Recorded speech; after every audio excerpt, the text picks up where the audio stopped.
Bum, bum, bum, bum. Bring back those good old days. It all began in early 1971 when a short flat tenor of the Roustabouts, an operatic lead from the Playbills, a Texas boys choir soprano, and a dentist who could drive a nail from 1,000 yards sang a couple of songs together and decided, like many foursomes do, to compete as a quartet. In an attempt to register their new name, The Sound Investment, with International, they found out the name was already taken, so they stuck with the name The Dealer's Choice, and they began to work for contests. Who were the original members of the DC? We all know Al Quanley was the tenor and Gary Parker was the bass, but did you know that Bill Thornton was the baritone? And the original lead of the DC was none other than Dr. Louis Mulligan, a longtime Big D chapter member and currently their music director. Following the 1971 Southwestern District contest, the DC disbanded until one day, in the back of a bus returning from a Big D chapter sing-out, Al, Gary, and Bill rang a chord along with Brian Beck, the tenor of the recently disbanded Doodads Quartet. Al remembers. Went over to Gary's apartment, sang a few more tunes, and it was just an awful lot of fun, and Brian started talking about he thought this quartet could meddle, and of course that was pretty far out to all of us. But the sound was promising. All four soon decided to make a total commitment and set their sights on competing at International.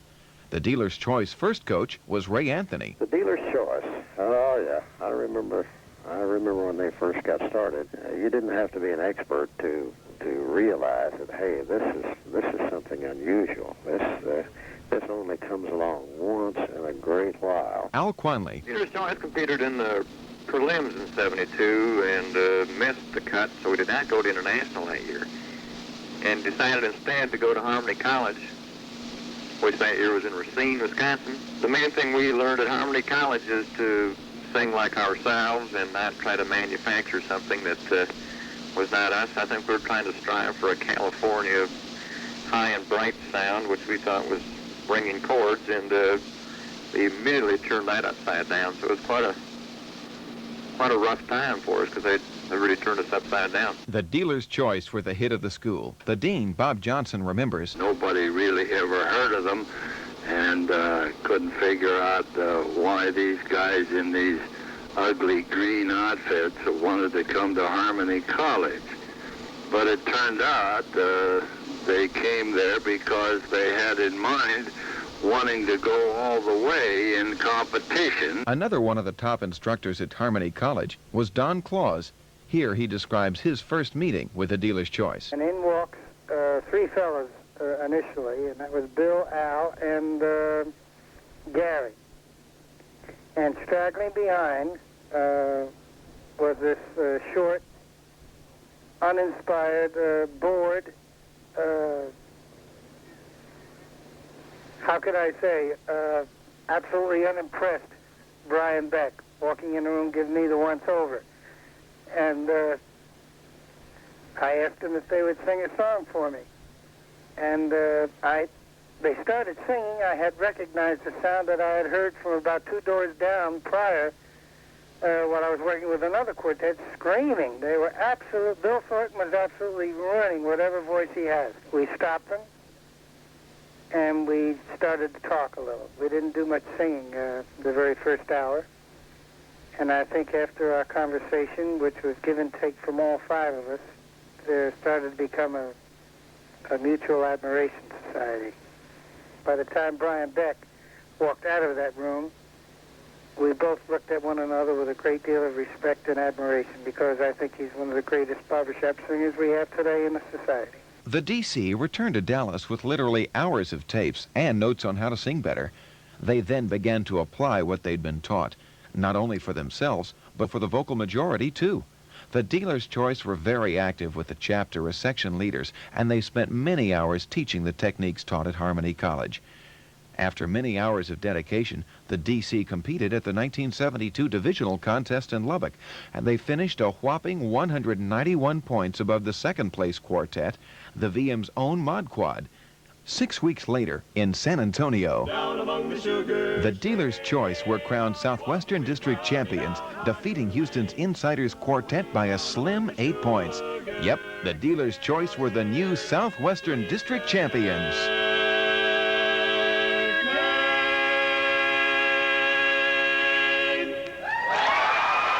In preparation for international prelims, the Dealer's Choice called on their longtime friend from Harmony College, Don Claus, who stepped in to help them prepare for international prelims to be held March 24th, 1973 in Port Arthur. During this time, the DC and Don Claus planned many coaching sessions, but since Don was one of the top coaches in the society, scheduling was tough, and of course the expenses were too. The DC knew that if they were going to qualify and do well at international prelims, sacrifices had to be made. On March 24th, just as everyone expected, the Dealer's Choice qualified to represent the Southwestern District at the International Convention in Portland. To get ready for the contest in Portland, the Dealer's Choice began rehearsing an unbelievable 5 nights a week. Don Claus tells of one of those rehearsals. And we were looking for a 6th song to finish up the international sets with. Looking through the music, I remember working with St. Joe, Missouri's chorus, and they had sung that song, and I liked it so much I asked for the music. And I thought about that song, and I said, gee, this may fit the Dealer's Choice. Except I didn't like the tag that was on it, and I had worked out a new tag.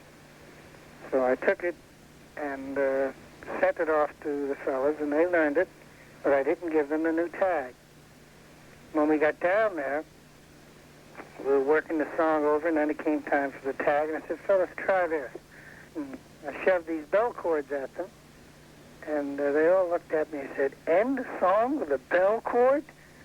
And everybody started to giggle and laugh, you know? I said, let's try it. Let's do it. Take my place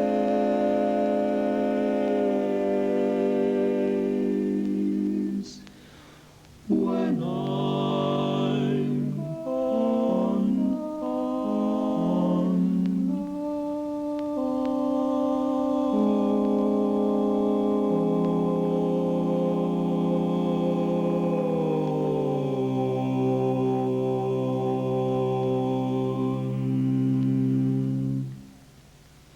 There must have been a silence there for about a minute.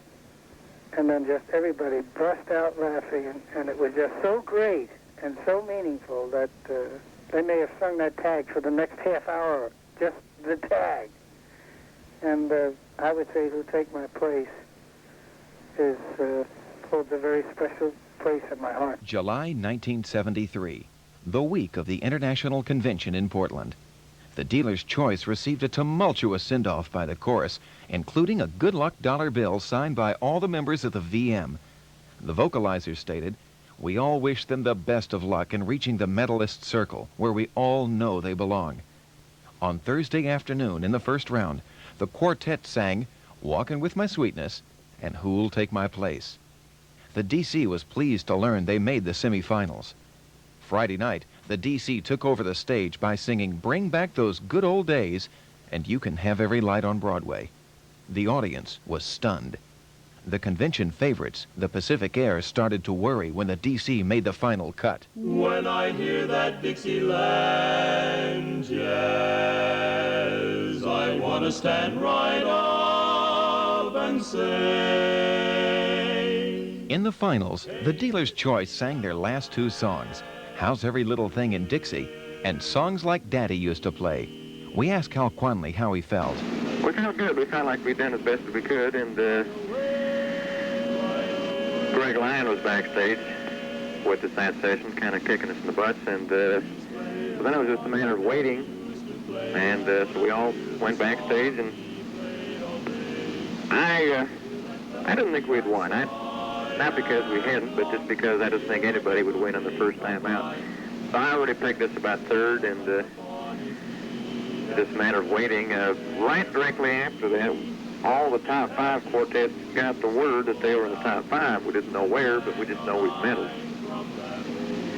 And so that took a little weight off, and then So we just stood around and waited. Your new international champions, ladies and gentlemen, the Dealer's Choice.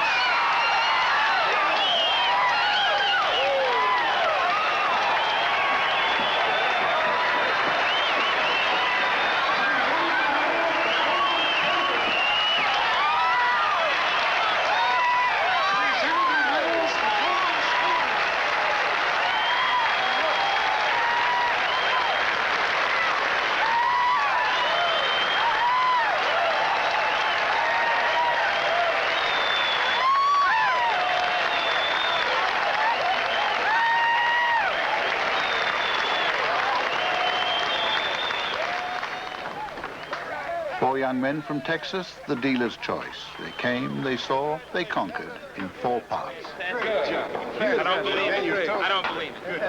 Everyone in Dallas couldn't believe it either. It was only the 3rd time in the history of the society a quartet had ever won the international crown on their first attempt. The Dealer's Choice seemed to be the only quartet in Portland that knew what they were going to do in Portland before they left home. And I've always said that the Dealer's Choice had already won the contest long before they got there. It was a matter of going there and letting everybody know that this is what they were capable of doing. Needless to say, there was quite a celebration when our guys returned to Dallas. During their championship year, the DC scheduled and performed for more than 40 groups, averaging 4 major shows a month.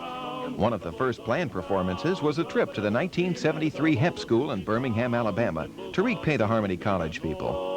Other shows included performances for such groups as the Chicago Area Barbershop Chapter Show and the Midwinter Convention in Phoenix. They also made an appearance with the Texas Boys Choir, which is significant because Gary Parker received his musical background with that group as their first boy soprano soloist in 1956. Dapper Dan was a gambling man. Soon, the DC produced their first record album. Songs Like Daddy Used to Play was the first and still is the only completely barbershop recording by an international championship quartet. The album was dedicated to Harmony College and the faculty. They also recorded an album for the International Society. Later, the DC made a 3rd trend-setting record entitled Choice 2. The original championship version of the DC made their last formal appearance in Michigan in September of 1976. By then, Brian, who had been living in Los Angeles for the previous year, decided that travel and time was becoming a burden. It was at this point that arranger, college music professor, and longtime friend Dr. Greg Clancy joined the DC. Transportation continued to be a burden, however, because by this time, Al had moved to Birmingham, Alabama, and Greg lived in New Mexico. It was agreed that the group would perform together for 2 years, then sing their swan song at the 1978 International Convention. However, as it turns out, they accepted a bid for November 1978 from the British Association of Barbershoppers. This week-long tour closed the curtain on the 1973 International Quartet. Everything was happening, so the poet said.